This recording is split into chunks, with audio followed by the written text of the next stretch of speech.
First, good morning, and first let me apologize for dragging you here on the third day of the Chinese New Year. Before I go into the press conference proper, let me just briefly introduce members of the Ministerial Task Force.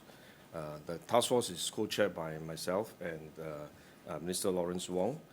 Members include Mr. Iswaran, Mr. Chan Chun Sing, Mr. Masagos Zulkifli, Mr. Ng Chi Ming, Mr. Ong Yi Kang, Mrs. Josephine Teo, Mr. Desmond Lee, Dr. Daniel Putticherry.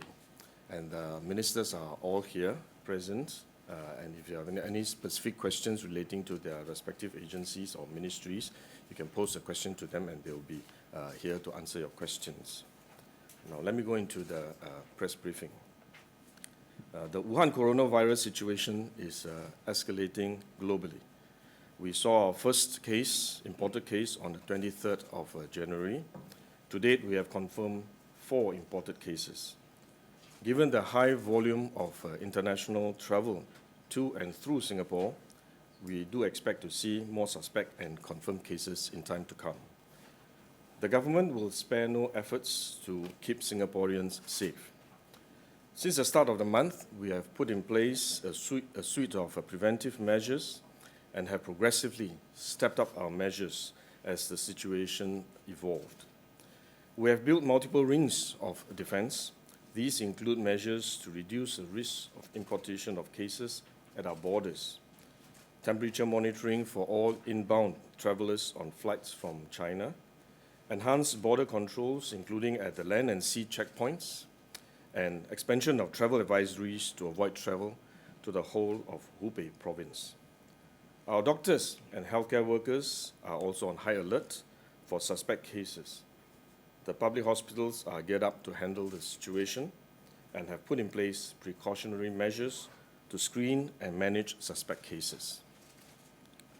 Once a case is confirmed, MOH will conduct contact tracing to ring-fence the case to reduce the risk of transmission. There is currently no evidence of community spread in Singapore, but we need to monitor the situation carefully.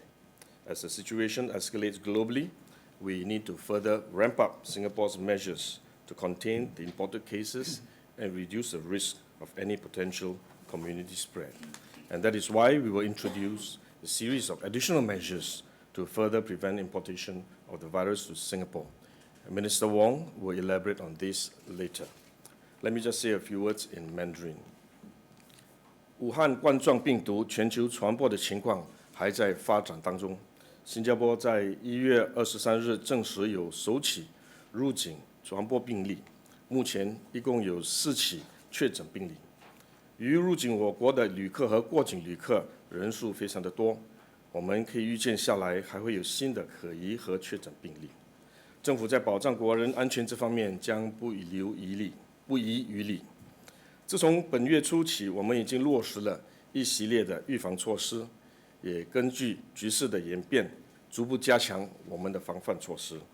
我们现有多层的防卫，包括在边境落实一些防御措施，降低病毒入境的风险。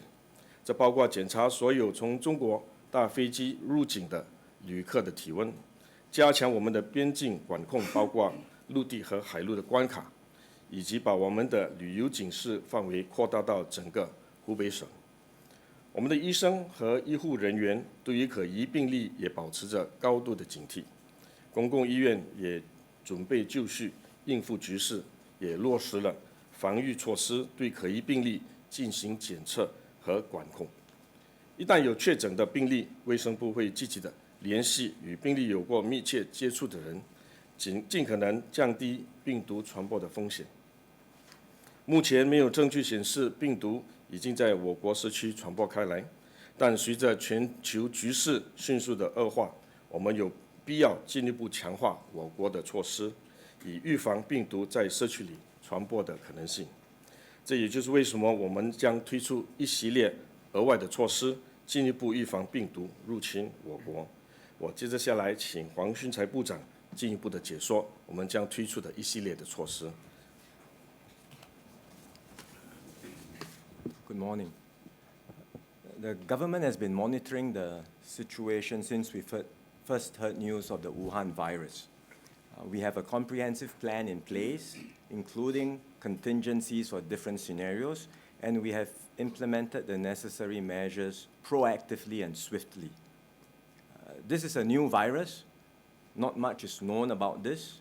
The situation, as all of you know, is developing rapidly with new information and news coming out of China every day. So the situation is dynamic and fluid, and we fully expect that we have to adjust and recalibrate our plans and measures over time.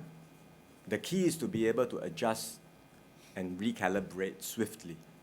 And I want to assure Singaporeans that the government will do everything we can to protect Singaporeans and Singapore, but this does not mean overreacting or worse, turning xenophobic. We must be proactive and rational in our response and base our actions on the available evidence and data. And that's why we formed the Ministerial Task Force on 22nd Jan, and we met the very next day. Both Minister Gan and I met many members of the media to highlight what we have done. And at our very first meeting, we decided to step up our overall posture. We extended the travel advisory from avoiding travel to Wuhan to avoiding travel to the entire Hubei province, and we extended checks to our land and sea checkpoints, from the airports to the land and sea checkpoints. So as Minister Gan has said, today, given the worsening of the situation, the continued worsening of the situation, we have decided there is a need for a further step up in our measures. Our aim is to minimize the risk of more imported cases, to contain and isolate the identified cases, and to minimize the chances of the virus spreading within Singapore. Right, so we try to minimize the number of imported cases. We are mentally prepared that number will rise, but we try as far as possible to reduce that. And each time we detect, we contain, we isolate it, and we minimize the chances of this spreading within our own local community. That's what we are aiming to do. So what are the enhanced measures? First, we will extend travel advisory to defer all non-essential travel to the rest of China with immediate effect. We are doing this now because of the latest developments in China, which the China government itself has described as grave, and they have also said the virus is getting stronger and infections will continue to rise. Also, given Singapore's status as an international transport hub, we believe this extended travel advisory is a necessary safeguard against further spread of the virus. Second, we will enhance screening efforts at our air checkpoints. We will deploy thermal scanners at the piers of the airport to cover all incoming flights into Changi Airport.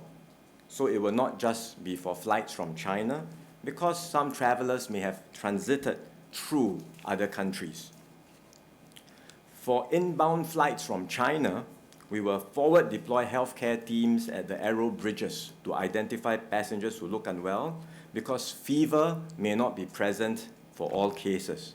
And there will be signboards clearly displayed at these aero bridges to channel travelers who feel unwell or who have recently been to Hubei to these healthcare teams. Additionally, we will pay attention to PRC travelers holding China passports issued in Hubei. The numbers are coming down because of the outbound restrictions from China itself. But we will monitor closely, and ICA will pull them aside if they are holding such passports, ensure that they are well, and get them to provide all their contact details, and we will continue to keep watch when they are in Singapore. So that's our second measure. Third, we will take extra precautions for those returning from China. And we are doing this now, we are getting ready now, because we fully expect more to come back after the Chinese New Year holidays. So from Tuesday onward, from tomorrow onward, students who return from China will be given a leave of absence for 14 days so that they can stay at home and minimize close contact with others. And Minister Ong, Education Minister, will elaborate further on some of these measures. For working adults returning from China, we advise employers to collect their health and travel declarations from their workers and ensure that they monitor the temperatures daily and see the doctor immediately if they have any symptoms. On top of this basic requirement, we will need differentiated measures for different sectors in order to protect the well-being of Singaporeans and also ensure business continuity. So we are deploying a differentiated strategy, and for sectors where there is close and sustained contact with vulnerable groups, including children and the elderly, the employers should institute 14 days leave of absence for their returning workers from the day of return. We have identified 3 sectors where this will apply: in healthcare, education, and elder care. And we will put this measure in place for all government-operated and government-funded entities in these 3 sectors.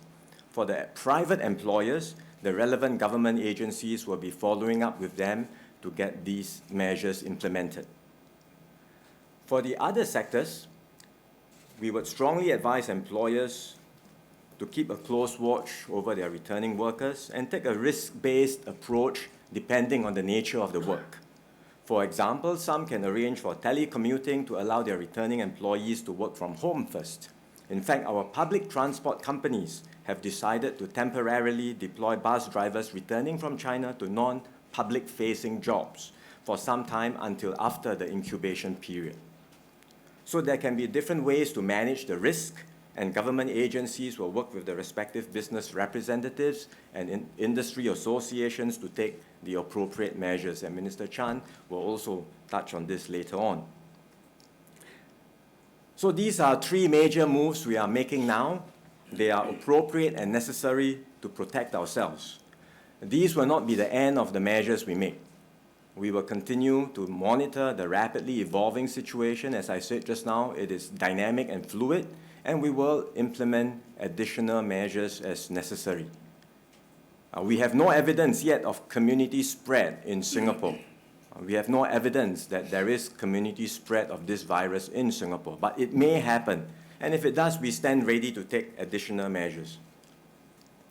As I said before, and Minister Gan said earlier too, we are putting in place many layers of defense to protect ourselves and to protect Singapore. And the most important defense is still at the individual level. To beat the virus, it is not enough for the government alone to act. Singaporeans must do their part too. Be socially responsible. See a doctor if you are sick, or wear a mask if you are ill to protect those around you, including your family members and loved ones. Practice good personal hygiene. Washing your hands frequently is of utmost importance to minimize the possibility of picking up the virus. It's also important to stay calm and to carry on with our lives. We do not know how long this will last, but let us not fall prey to false rumors or succumb to panic. Let us not be afraid. In terms of information, refer to MOH website and the government.sg WhatsApp for official updates on the latest situation, and we will do everything we can to put out information accurately and in a timely manner so that Singaporeans have access to this information, and Minister Iswaran will also touch on this later. So all in all, we have our plans in place. We have to be psychologically prepared and to overcome this particular issue. We've confronted many challenges before. We've defeated SARS. So we can and we will overcome this together. So my colleagues now will provide some additional details on their respective areas. Now I invite Minister Ong Ye Kung to both the education sector as well as the preschool sector. Thank you. I know many of us worked through the Chinese New Year period on this issue, so I wish everyone happy and healthy Chinese New Year. Let me just start with a recap. I'll talk about the education system. Recap: on the 23rd of January, a few days ago, we instituted travel declarations for all our schools as well as our higher education institutions. And all trips, we didn't have any trips to China for the month of February, but there were some in March.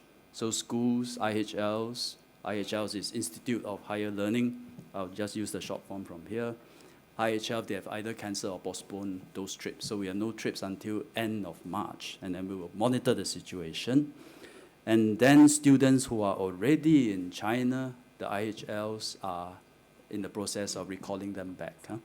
So all this, and at the same time, throughout all our institutions, we are reminding everybody to practice good hygiene. We have a parents' gateway now, so we can pump up to parents and students. So all this was done 23rd January. So today I'll talk about additional measures that Minister Lawrence Wong talked about. So as we know, next few days, we enter a sensitive period. As Minister Lawrence Wong said, we want to minimize the risk of more imported cases. And so post-Chinese New Year, school reopen, and then we want to manage this risk as students start coming back. And some have gone to China. So we want to especially take initiatives and measures to protect the young ones. Okay.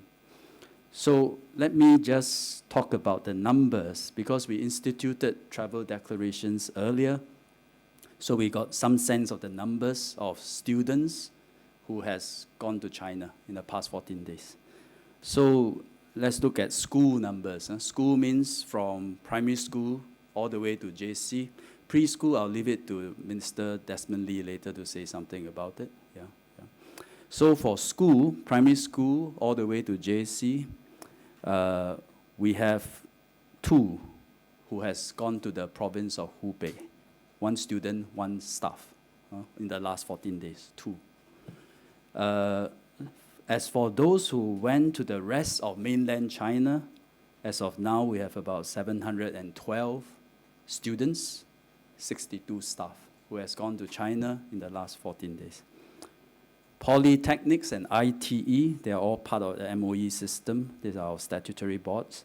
So we have 3 who has, for the last 14 days, gone to province of Hubei.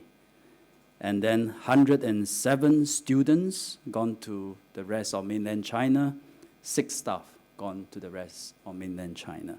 So all in all, we are looking at 5 persons who have been to Hubei in the last 14 years, and about, 14 days, what am I talking about? 14 years include me. 14 days, been to Hubei. As for rest of mainland China, we are looking about 800, almost 900. So all in all, it is 892 persons so far. We do expect the numbers to go up as travel declarations are still coming in. Yeah. But we are looking at that kind of numbers. So it's actually a fairly manageable number. Imagine we have 344 schools. You just look at the school numbers, 344 schools. We are looking at, on average, 2-3 students per school. Some may have higher, some may have 10 students. So I think we are in a situation very different from Hong Kong. Some of you will probably be asking me that. Hong Kong is part of China. I think their numbers are not like this. Their numbers will probably run into thousands or tens of thousands. So for us, less than 1,000, I think we can manage it much better. So school will reopen. School will reopen. IT, Polytechnic will open, and AU stand for Autonomous Universities, they will open tomorrow. Schools, primary school onwards to JC, open on Wednesday. But what we will institute is that for those who have been to China in the last 14 days, we will implement a leave of absence. So they will stay at home for 14 days from the day they arrive. Yeah? So how this translates is that for IT and Poly, if you've been to China and you arrive in Singapore on or after 14th of January, you stay home for 14 days from the date of your arrival. The date of your arrival is day 0. The next day is day 1. Up to 14 days, that's the incubation period, and then you can come back. Yeah? So this is to minimize your exposure. Should you, unfortunately, contact the virus while in China, minimize your exposure to young children. Yeah? And for those school students, if you have been to China and arrive in Singapore on or after 15th of January, you also stay home 14 days from the day you arrive. Why is there a day difference between the two? Because the school opening is a day difference. Yeah? So we are calculating 14 days. Basically, that's the basis. Yep. And of course, there are also other students, other private institutions. So for international schools, once after this press conference, we'll be contacting them and discussing with them and basically advising them to follow the same protocol. Yeah, I don't expect any disagreement. Autonomous universities, as you know, they are autonomous, so we are also advising them, and we've been discussing with them to implement the same measures. They have all agreed, and they will all be implementing the same. Yeah. Now, one last thing before I sign off is that for students who are on leave of absence, this is not an extended holiday. We will support your learning and education during these 14 days. Good thing we have done, all our syllabus and curriculum is now online in the system called SLS, Student Learning Space. So as the numbers are not big per school, teachers will make the extra effort to reach out to them, support them, so that they can catch up with the lessons at home using SLS. So this is not 14 days of just play at home, yeah. So we'll work together with parents, students, and I think this is a necessary precaution during this period, which is these few days which are sensitive. Thank you. Thank you. Now I ask Minister Zuan to talk about communication approach and management of information. Thank you. Thank you. First, I want to thank you, all members of the media, for coming down to this press conference at short notice on this public holiday. In a situation like that we are in now, the flow of information can help to inform, educate, and build trust. But it can also be abused to spread falsehoods and create anxiety, alarm, and panic. We are witnessing this in the case of the Wuhan coronavirus, with information and falsehoods being circulated online. Last night, the Ministry of Health issued a general correction direction to Hardware Zone to correct a falsehood claiming that there had been a death in Singapore as a result of the new virus. Even though the post was eventually taken down, more than 4,600 unique visitors had viewed the post in the 2.5 hours it was up. Some who viewed the post would also have shared it with others and been misled by it. The Minister for Health had ascertained that there was a false statement of fact and was satisfied that it was in the public interest to issue the correction direction. We must take swift action against such falsehoods. Otherwise, there is a grave risk that they will spread and cause panic amongst our citizens. And that is why we have POFMA, and we will not hesitate to use the powers under the law to take action against any party that spreads such falsehoods. As Minister Lawrence Wong said, we have also intensified our efforts to provide our citizens with accurate and up-to-date information on the Wuhan coronavirus situation in Singapore. Our aim is to keep Singaporeans informed of the facts so that they can safely navigate the online terrain, discern truth from falsehood, and know what you can do to lessen the risk to you and your family. MCI is working closely with MOH to regularly share with our citizens important public information through multiple channels, such as the Ministry of Health website, gov.sg website, Facebook, Instagram, WhatsApp, and Factually. We are also using the broadcast media and digital display panels in HDB estates to reach out to all segments of our society. In particular, we have extended the use of the gov.sg WhatsApp to disseminate updates and address misinformation and falsehoods about the Wuhan coronavirus. The response from Singaporeans has been overwhelming, with more than 56,000 new subscribers signing up for the service since Sunday. Because of this sudden surge in demand, some may have experienced delays when subscribing to the service. We seek your understanding and are actively working with Facebook and WhatsApp on technical solutions.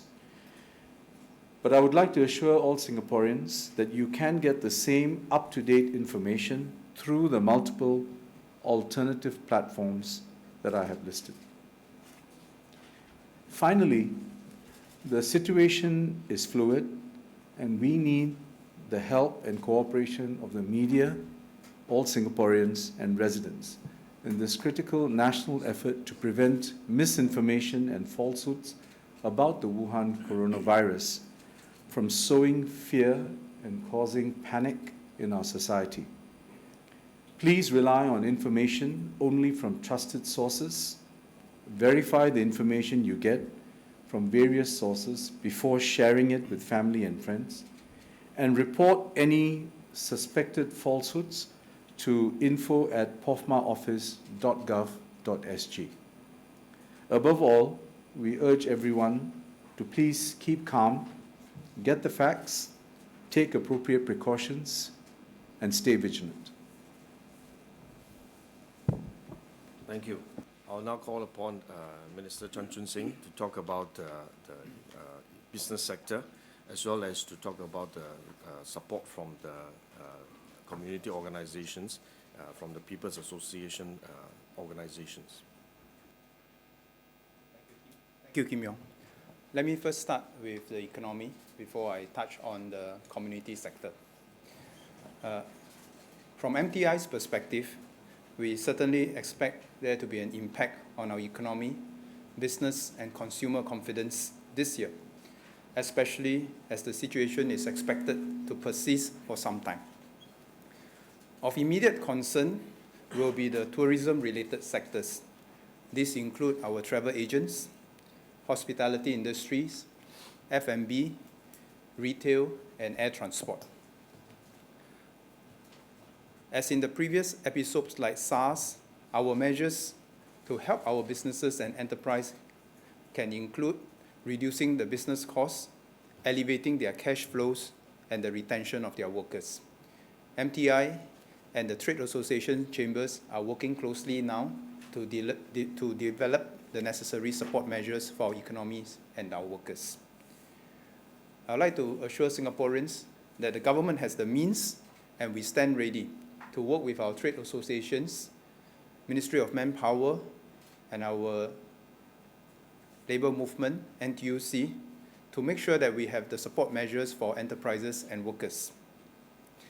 Since the outbreak of this situation, our economic agencies, in particular Singapore Tourism Board, has been in contact with our trade associations and business chambers to manage the impact and to assess the help necessary. Our priority now is to work closely with MOM and NTUC to mitigate the fallout and support our workers affected to preserve their livelihoods. At this point in time, I also like to encourage our enterprises to refresh their business continuity plans if they have not already done so.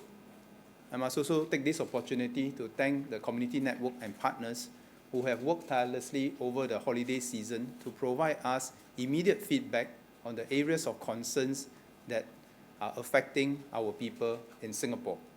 And with their speedy feedback and responses, we have been able to fine-tune our communications plan together with the Ministry of Communications and Information, MCI, to push out relevant informations to dispel rumors and counter falsehood. And we will continue to do the third thing, using our ground network to make sure that we work closely with MCI to combat rumors and fake news. Because in the fight against a situation like this, it is not just a fight on the medical front, it is also a fight on the psychological front. We must make sure that we provide assurance to our people. While we stay alert, we must not panic, as what Minister Lawrence Wong have mentioned. Our current assessment is that the community events can continue to proceed with enhanced measures. We will take reference from MOH and the national guidelines, as has been explained by Minister Lawrence Wong. Large-scale community events like Chingay and River Hongpao will adopt and has adopted enhanced measures for temperature screening and deployment of additional medical staff to render assistance as necessary. All contractors, volunteers, local and overseas performers will also adhere to the latest MOH guidelines. And as Minister Lawrence Wong have said, we advise people who are not feeling well to seek medical help quickly and avoid participation in activities where there are large crowds. But most importantly, we encourage everyone to take personal hygiene measures to safeguard their own well-being. So this will require a collective effort, but from our experience through SARS and the haze crisis, we are confident that we have the basic network to allow us to get through this as a country. But we will continue to strengthen our measures, adapt those measures as necessary given the evolving situation. Thank you. Thank you. I'll ask Minister Desmond Lee to explain the measures in the preschools. Good morning, colleagues and friends. Our children and our infants are vulnerable to infectious diseases, and we have to take steps to protect the preschool community, especially our infants and children. Last week, the Early Childhood Development Agency, EGDA, issued advisories to the preschool sector and to parents. First, on the deferral of non-essential travel to Wuhan and then later to Hubei. Staff returning to preschools from affected areas were to wear masks and to be deployed back room away from interface with children and infants for up to 2 weeks, and we instituted the travel advisory. Tomorrow, our childcare centres reopen, about 1,500 childcare centres, and the day after, on Wednesday, about 400 kindergartens will reopen. With the evolving situation of this coronavirus, we will be taking further enhanced steps as a precautionary measure to protect the preschool sector, especially the children and infants. At about 9 a.m. this morning, EGDA issued an advisory to our preschools, essentially to put in place a leave of absence for preschool staff as well as preschool children who have returned or will be returning from China.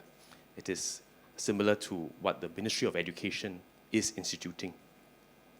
So children and staff who are returning on the 28th of January to Singapore from China will take 14 days leave of absence from school, preschool, and return on the 12th of February.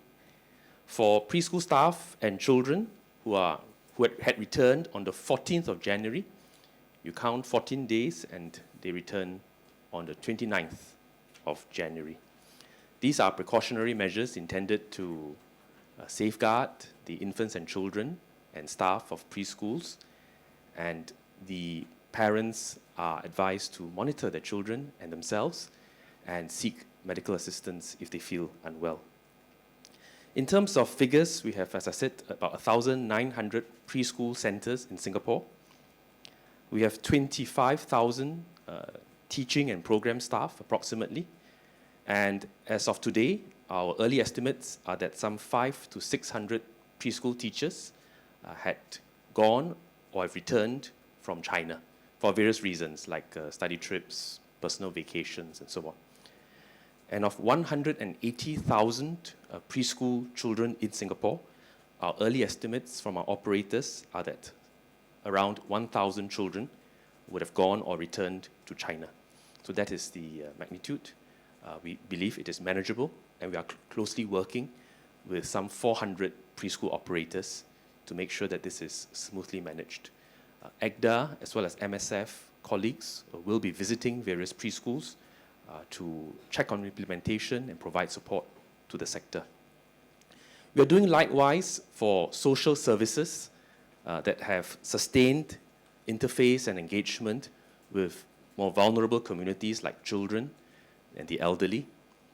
So for example, disability activity centers, our EPIC centers that provide early intervention support for preschool age children with disability, our family service centers, our SSOs and so on, will also put in place the leave of absence system for staff who have returned or are returning from China. And likewise, we work closely with our partners from the social service agencies to put these measures in place. Now, all these measures will cause inconvenience to parents, to preschoolers, to families, to our operators, teachers, and the social service agencies, and I apologize for the inconvenience caused and seek their support to work together with us to put in place these enhanced precautionary measures. Thank you. Thank you, Desmond. I'm confident that if we work together, we'll be able to contain the situation. Government is taking decisive steps to protect Singaporeans. The private and the people sectors need to work together with us on this as well. At the individual level, every Singaporean can play our part by staying vigilant and adopting good personal hygiene practices at all times. The situation is rapidly evolving. We are closely monitoring what is happening and will institute more stringent measures as needed. We expect to see more suspect cases and even confirmed cases in time to come, not just in Singapore, but also globally. I urge Singaporeans to remain calm and stay vigilant.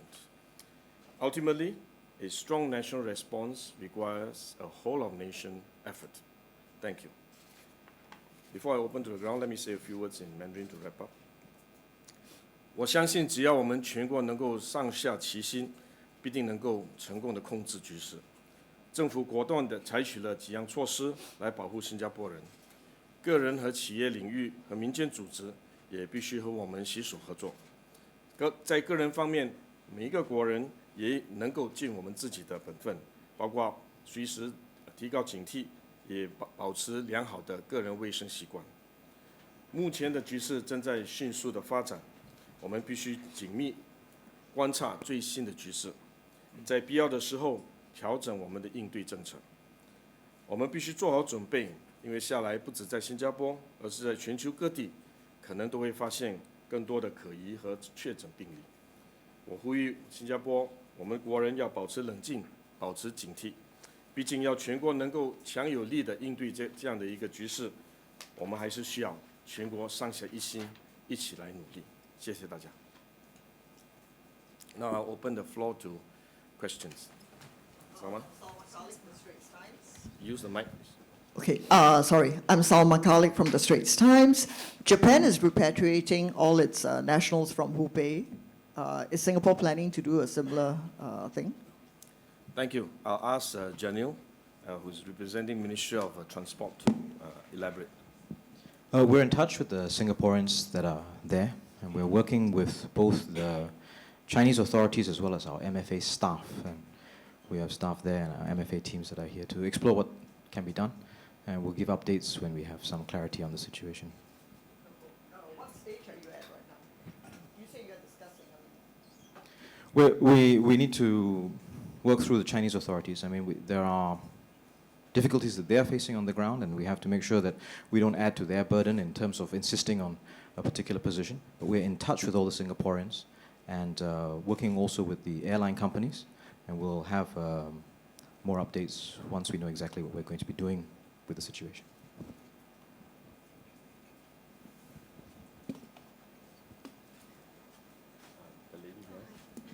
Thank you, Radna from Reuters News. Just to double check, this leave of absence for school children and staff, as well as some of the sectors that you've identified, that's healthcare, education, elder care, this is absolutely compulsory? We'll ask Mr. Ong. It's a leave of absence, it's an advisory. Compulsory, I assume you meant if you don't do it, it's illegal. Mm-hmm. Yeah. So that is provided under the law if we issue a stay-home order for quarantine. Yeah, so we need to differentiate between the two. Quarantine is when you do contact tracing, someone confirmed case, who has he come into contact with, we contact them, there's a stay-home order, they are quarantine for 14 days. Here, I think we are looking at people who are just come back from China. Yeah, China is 1.4 billion people. Yeah, but this group came back from China. You just want to manage the risk of not importing more cases. So it's quite different from contact tracing and quarantine. It's a different category altogether. So we're just taking precaution, ask them not to attend classes, not to go to school, where there's sustained and close contact with so many students. So this is more an advisory. Having said that, the big bulk schools, MOE kindergarten, secondary school, JCs, IT, poly, they are all part of MOE. So as an organization, we will be able to enforce it. Yeah. As for preschool, private institutions, they are regulated by us. So in a way, we also have regulatory levers to ensure that they comply by it. So I think we will most likely have a very high level of compliance. Right, so it's still an advice as It's opposed to it's an not, order. Yeah, it's not an illegal thing if you don't. But just to add also to what Min Ong have said, in these three sectors, on top of the MOE sectors, healthcare and elder care are largely under MOH and MSF to some extent. And these, a lot of the entities there are government-run or government-funded. So we believe we are able to move on these entities. For the rest who are private employers, as I mentioned just now, the government agencies will follow up with them, and I believe and I'm confident that as responsible employers, they will also do their part. Right. The next question I had was about suspending travelers from Hubei. As of now, I see that you've mentioned that there's going to be additional screening at the airports for such travelers.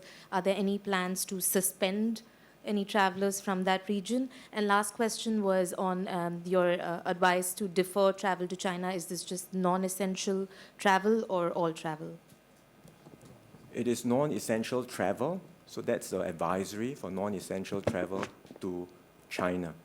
On travelers coming out from China, particularly from the Hubei province, there are already outbound restrictions from China itself. Right? So as I mentioned, the numbers are coming down already. And on top of that, I mentioned we are doing additional checks. We will look at the passports, we will pull them aside, and we will make sure that they are in good health and continue to monitor their status when they are in Singapore. We will be proactive, but I don't think we should be overreactive. As I said earlier, our actions will be guided by data, by evidence, and also by international guidelines set by the WHO on how to deal with such contingencies. And so we are taking the necessary steps, but we do not rule out further actions because the situation is fluid and things may escalate, and if it does so, we stand ready to put in place stricter measures. Hiai from Zaobao here. I have two questions. So the first one, how much budget is the government going to set aside to fight this war against Wuhan pneumonia? Second question, so I understand that our DORSCON level is currently at yellow level, so why yellow and not heighten it to orange? I understand that Hong Kong has already escalated to an emergency level. Yeah.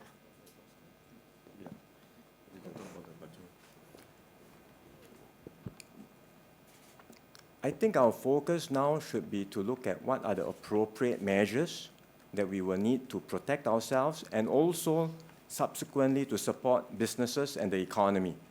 Right? So that's our starting point. As I've said before, we will marshal all available resources to tackle this situation. And that means looking at all appropriate measures to defend and protect ourselves now. And then subsequently, as Minister Chan talked about, we are also looking at the need to help businesses, to support the economy, to help vulnerable groups.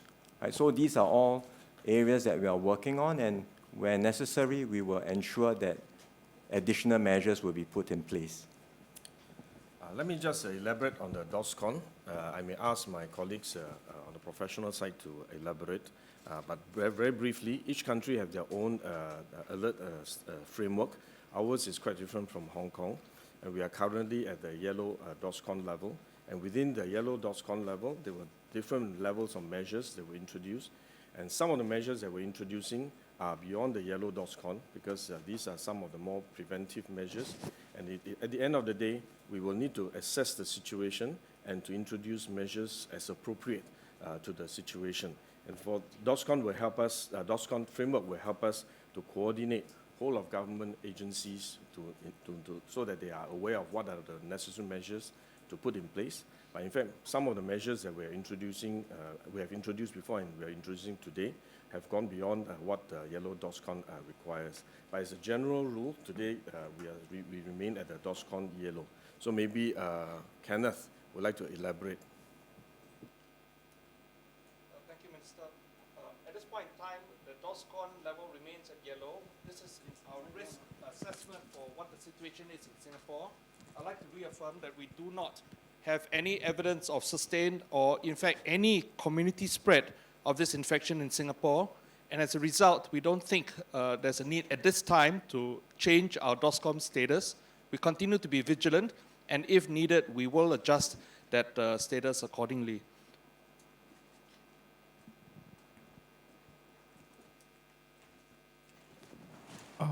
Just wanted to confirm that whether the Amir from Bloomberg News wanted to confirm whether the numbers still stands at 4, the recent update.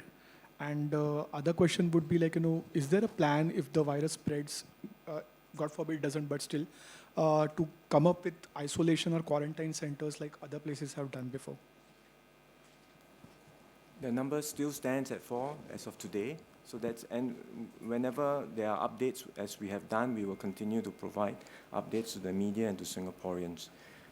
Will the situation get worse? As I mentioned earlier, we do expect the situation to be very dynamic and fluid. The Chinese side have already said that they expect numbers to rise, more infections.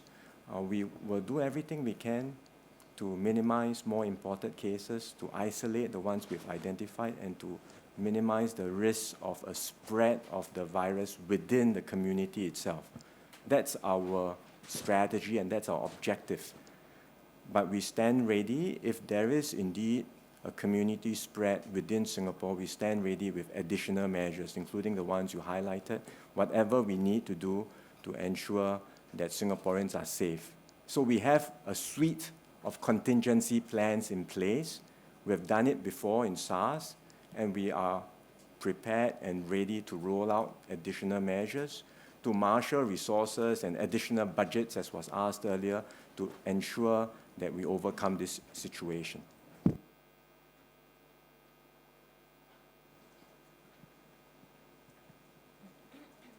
Hi, Xinghui, South China Morning Post. I have 2 questions. Do we have any idea of how many passengers have come from Hubei or from China within this period? And then the second question, there was an Economist Intelligence Unit report in October that said that Singapore is not fully prepared for a major infectious disease and ranked us behind Malaysia and Thailand. So just wondering if that's something you've seen and if you have a response to that.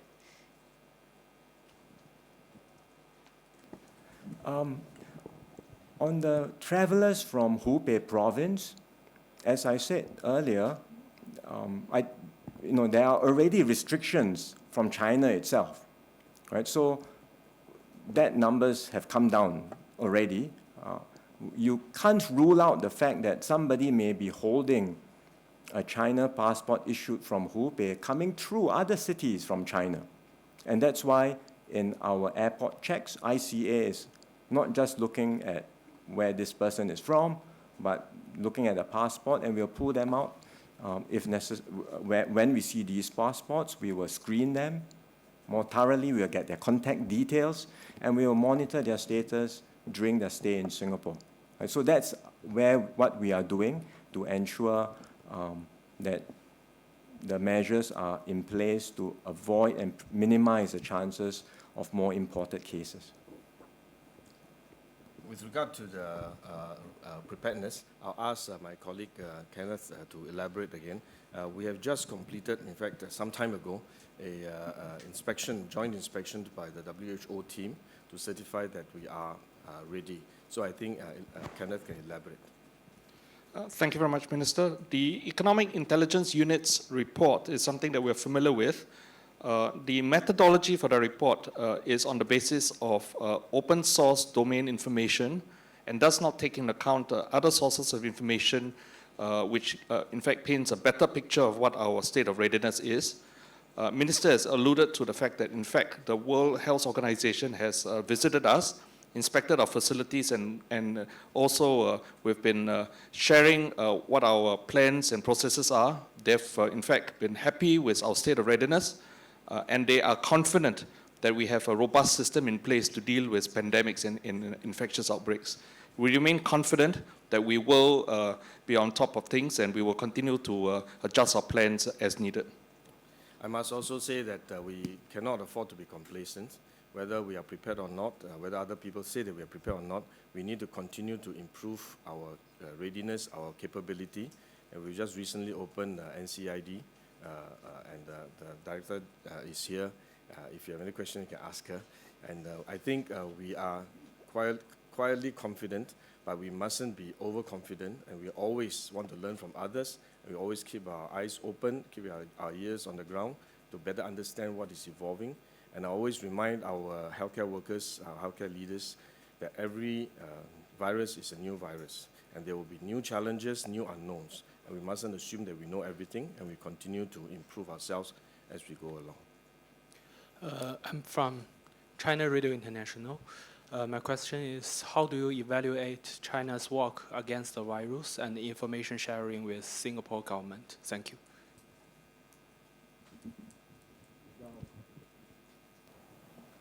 I think it's very clear to all parties that China is going all out to overcome this crisis that they are facing and to minimize the spread of the virus outside of China. They have put in place very stringent and rigorous measures, right? And quite swiftly too. Another thing that we have the benefit of, unlike SARS, is now we have much faster, thanks to the work of the Chinese, the genome sequencing of the virus. Unlike SARS, where it took us quite a while to have that information. So with that information at hand, today, we are able to detect the virus, and we can do it in a matter of hours.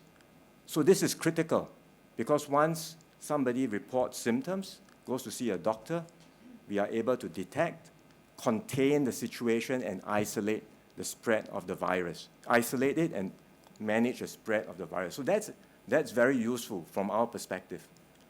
So we have links with the Chinese authorities. We are working very closely with them, and we certainly wish them all the very best in overcoming this present situation. Maybe at this juncture, I would like to invite Minister Josephine Teo to talk about management of our workers, and following that, Minister Ng Chee Meng will talk about the support for the workers. Thank you very much. You've heard about the additional precautionary measures that were outlined by Minister Lawrence Wong. Life must go on. Businesses must be able to continue operating, and our workers must be able to keep going to work. Now, we have a workforce of 3.4 million, and also about 150,000 employers. And the tripartite partners in Singapore, meaning the government, the employers, as well as the labor movement, we have been working very closely together to help keep all of our workplaces safe. Minister Ng Chee Meng, who is also Secretary General of the NTUC, will say more about the measures on the part of the workers. For me, I would like to emphasize the very important role that our 150,000 or so employers play in keeping the workplaces safe. Now, what should employers do in this situation? First, employers should familiarize themselves with all of the advisories that are being issued and being updated all the time. Minister Ishwaran had outlined the channels through which they can be familiarized and updated. This, of course, include the Ministry of Health as well as the Ministry of Manpower, websites, as well as gov.sg WhatsApp subscription, which I think is useful for all the employers. Second, apart from familiarizing themselves with the updated advisories, we would like the employers to also be responsible in implementing the recommended measures without delay. So implement the recommended measures without delay and play your part as a responsible employer to keep workplaces safe. Third, which is also important because the situation is still evolving, tell Ministry of Manpower if you have reasons for concerns and if you need further advice on what to do or are unsure about anything at all. We will work with our tripartite partners, the Employers Federation, as well as the labour movement to advise you accordingly. So familiarize yourself, implement the recommended measures, and tell MOM if you have reasons for concerns. These are the three things that I would like all employers to pay attention to and to help keep our workplaces safe. Thank you. Well, NTUC is working hard together with the government and the employers to implement the different measures on the ground, whether it is across the transport sector, the hospitality sector, including our healthcare workers in the hospitals. We are working through our unions to make sure that workers are well taken care of. In NTUC, workers' welfare is a key priority, especially in such circumstances. So we have taken proactive measures with different companies in the private sector and with government agencies to make sure that different measures that the ministers have mentioned are implemented on the ground. So to take that step further, Minister Josephine, myself, and Singapore National Employers Federation is also working on a tripartite advisory on business continuity and workers' welfare so that these measures can be disseminated in good time. But lastly, regardless of the different measures that the government may be taking, as Labour Chief, I would urge all workers, ordinary Singaporeans, to take personal charge of their own health. Make sure that you keep abreast of different government advisories. Importantly, take charge of your own personal hygiene so that you minimize infection. And most importantly, where needed, as a frontline staff, take the necessary precautions so that individually you are well and collectively companies can continue with the different things that they do and keep life as normal as possible for Singapore and for Singaporeans. Thank you.